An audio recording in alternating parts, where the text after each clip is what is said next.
ପବନ। ଯାଜପୁର ଜିଲ୍ଲା ରସଲପୁର ବ୍ଲକ ପହଙ୍ଗା ପଞ୍ଚାୟତରେ କୋରେଇ ବିଧାୟକ ଆକାଶ ଦାସ ନାୟକଙ୍କ କରକମଣ୍ଡଳରେ ଓଡ଼ିଶା ସରକାର ଓ ଗ୍ରାମ୍ୟ ଉନ୍ନୟନ ବିଭାଗ ଦ୍ୱାରା ଅନୁମୋଦିତ ହୋଇଥିବା ଭିକିପୁରଠାରୁ ପହଙ୍ଗା ପର୍ଯ୍ୟନ୍ତ ଏକ ନୂତନ ରାସ୍ତା ସହିତ ଏକ ନୂତନ ପୋଲର ଶୁଭ ଭିତ୍ତିପ୍ରସ୍ତର କରାଯାଇଅଛି। ଏହି ପୋଲଟିକୁ ନିର୍ମାଣ କରିବା ପାଇଁ ପଞ୍ଚାୟତବାସୀ ଦୀର୍ଘ ଦିନରୁ ଦାବି କରି ଆସୁଥିଲେ। ଏଥିସହିତ ଏହି ପୋଲ ଦ୍ୱାରା 3-4ଟି ପଞ୍ଚାୟତର ଲୋକମାନେ ଉପକୃତ ହେବା ସହିତ ସ୍ଥାନୀୟ ଜନସାଧାରଣଙ୍କ ଦୀର୍ଘ ଦିନର ସ୍ୱପ୍ନ ପୂରଣ ହୋଇଥିବା ବିଧାୟକ କହିଛନ୍ତି।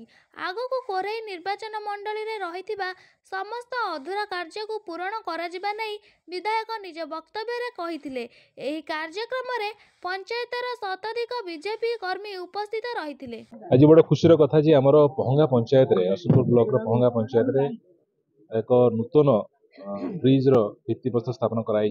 पाखापाखि 10टी पंचायतर आदिवासी मैंने लाभ पाइबे। बहुत पुरातन ब्रिज थिला, अनेक समय लोक मैंने दुर्घटनार शिकार होते, तेणु से जगह एक नूतन मुख्यमंत्री सेतु निर्माण कर तार आज भित्तिप्रस्तर स्थापन कराई। तेणु ये उद्देश्य स्थानीय आदिवासी मानक समस्त शुभेच्छा और अभिनंदन जनाऊँ।